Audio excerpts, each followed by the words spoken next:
Do not go broke when you are starting an Etsy shop. I have seen so many new Etsy sellers and Etsy sellers who are scaling to that multi-six-figure level back themselves into a corner with either inventory or expensive software or expensive equipment that they don't know how to use, and they get themselves into this huge amount of debt, but they don't have the revenue to get themselves out of this situation. So I talk to these people all the time. They have software that they're paying $100 a month for, and they haven't quite figured out how to use it yet, but they have no sales. These people have thousands of dollars of unphotographed inventory that they haven't even listed yet, sitting in their garage or in their closet. They paid for that inventory on a credit card and they're paying high interest on it, but they have no revenue to even pay off their credit card each month. I also talk to people who have overhired and they don't have the revenue or the profit to support those hires. So sometimes these shops or these new sellers are hemorrhaging money and they're complaining that they feel stuck. Oftentimes this happens if we are making emotional decisions and not spending our money on the right things. In today's video, I'm going to talk about ways to stay super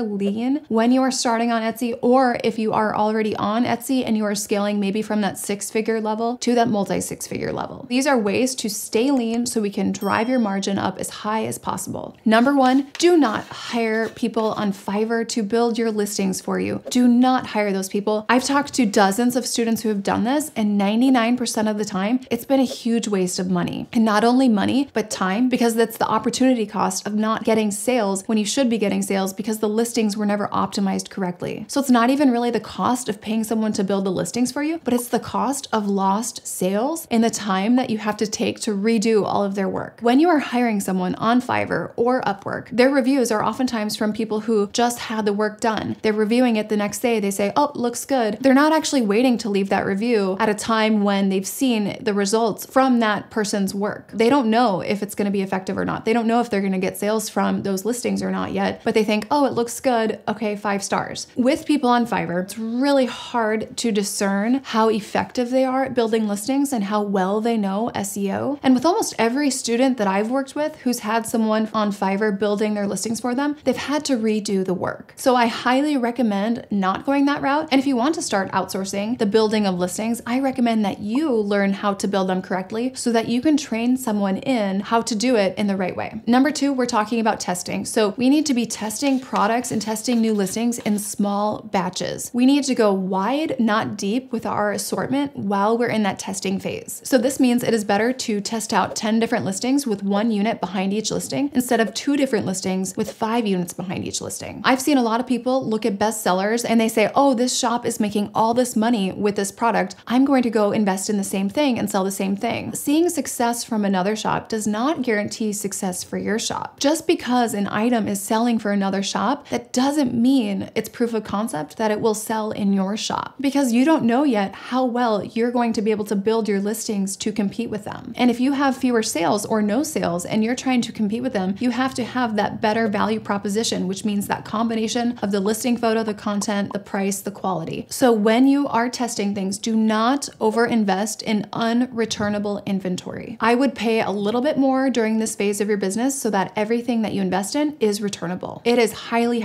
worth it in that testing phase. Later on, when you have proof of concept and a good basis to actually forecast demand, then we can look at bulk buying for that economies of scale benefit and driving up your margin. So when you're testing, go wide, not deep. And just because an item is a bestseller for another shop, that doesn't mean that it's going to be a bestseller in your shop. The next way to stay lean is to get as much free packaging as possible. So packaging is getting very expensive, especially things like cardboard and bubble wrap. The bubble wrap that I would spend $15 on 4 years ago is now $50. And the price has been $50 for about the last year. So I recommend looking for free packaging in places like maybe your apartment complex's mailroom or their recycling center. When you're at smaller local businesses, ask for their extra packaging materials. They always have air pockets and bubble wrap and boxes and things that they're ready to recycle. Ask your neighbors for all their old Amazon packaging and bubble wrap and boxes. And if you want to get really scrappy with this, what I would do is drive through your neighborhood on trash day or on recycling day and grab all those extra large TV boxes that are sitting out on the street. And when you do this, just take the eco-friendly angle and buy a roll of stickers from Amazon for like $4, and they'll say something like, thank you for supporting our eco-friendly shop. Just slap those stickers all over the reused box and you're done. Definitely do this. Depending on your price points and your customers, there are certain items that I would not do this for. But you just have to use discretion with what your price points are and who your customers are. So there's about 20% of my listings that I would not do this for because I know the customer would not appreciate it. But the rest is fair game. The next way to stay lean is to get a reseller certificate. So this does not cost you anything, but it's going to save you so much money. You can even apply this reseller certificate to save on sales tax at places like Michael's and Hobby Lobby and Staples, Home Depot, and Amazon. Yes, even Amazon. So if you are running an Etsy shop and you are doing over $10,000, you absolutely should be getting that reseller certificate. The next way to stay lean is to cut out the middleman. By this, I mean, if you are buying supplies from retailers, look closely at those supplies. Look at who the manufacturer is and see if you can go direct. And this would be really important as you are scaling to get better pricing. Another way to cut out the middleman is to start making that component yourself, which is what my husband and I did pretty early on, about a month into our shop. We were buying a component of our finished product that was about $10 to $15, and we realized we could make it for like $1 or $2. So ask yourself, is there any component of your finished item that you can make instead of buying? The next way to stay lean is with personnel. So this does not mean do it all yourself for as long as you can until you burn out. This means to have a scalable labor system that can expand and contract as your business expands and contracts. We absolutely do not want to be overcommitting hours to an employee before we have nailed down planning and forecasting in our business. If you are not accurately planning and forecasting and being pretty close to what you forecast for every month, I would not recommend promising hours to an employee. Another thing that I recommend is finding someone who does not necessarily rely on this maybe part-time work from you for their entire income or for their entire livelihood. That will just take a lot of the pressure off of yourself if their hours increase and or decrease as needed. Make sure that you are very clear with them about this arrangement. Give them a wide range of hours and make sure that they're comfortable with that before deciding to work with you. So let's say you anticipate being a fast-growing business and you think that they could potentially be a full-time employee. Well, don't hire them at full-time hours. Hire them and say, hey, I'm looking for someone who can do between 10 to 20 hours a week, but this has the potential to scale to a 40-hour per week position. Is that something you're open to? Okay, so we are not promising them 40 hours out the gate. We're not even saying, yeah, 2 months from now, I want to transition you to full-time. What an employee can accomplish in 7 hours, they can likely also accomplish in about 5 hours. So keep that in mind when you are scheduling out a part-time employee. So rather than having maybe 1 9-hour workday, I would recommend having 3 3-hour workdays and having them come in maybe Monday, Wednesday, Friday. If you need help structuring your hiring, this is something that I do cover in my program, Multi-Six-Figure Etsy Blueprint, because in my program, I'm teaching you how to scale from 0 to multi-six figures in profit, not just revenue, but profit. And once you get to that $100,000 mark, if you are still doing it yourself at that point, it is really important to bring someone on to help you in order to get to that $300,000, $400,000 level much faster. So if you need any help with hiring, how to structure things, with what to outsource first, with what to get off of your plate, reach out. I know it's one of the hardest parts in running your own business is knowing when and how to hire and how to structure it so it's not as much pressure on yourself. So I have a really great system for doing this, and I'd love to help you out. The last way to keep your costs low that I'm going to talk about today is to become a shipping guru. And this means, like, if you are in the US, do everything possible to get your packages to 16 ounces or less so that you can use USPS first class. You will save so much over time if you are doing this on, let's say, 100 packages a week. You can literally save $5 per order if you are right on that cusp of first class or ground or priority. So if you're doing that for 100 packages a week, that's a $500 a week savings or $2,000 a month. So this means be really, really scrappy. So if you are using boxes and you are at 1 pound, 1 ounce, okay, get out your box cutter knife and cut out the interior flaps of the box, okay? Get that under a pound. If you order things from China, you might have seen them doing this, but this is a really scrappy thing you can do to save a lot of money over time. It might feel like, oh, it's not worth my time right now, but if you do this over and over again, it really adds up. With Etsy, if you're shipping physical products, it might be one of your highest costs, and it's something that is going to go up over time. So do everything you can to be lowering that cost or at least maintaining it while rates are going up. I have quite a few more ways to stay lean, and this is all really in my program. In module 5, which is all about how to scale from like 10 grand a month to 40 grand a month, I have this lesson called Lowering Overhead to Improve Profitability, and I cover many, many, many more ways to stay lean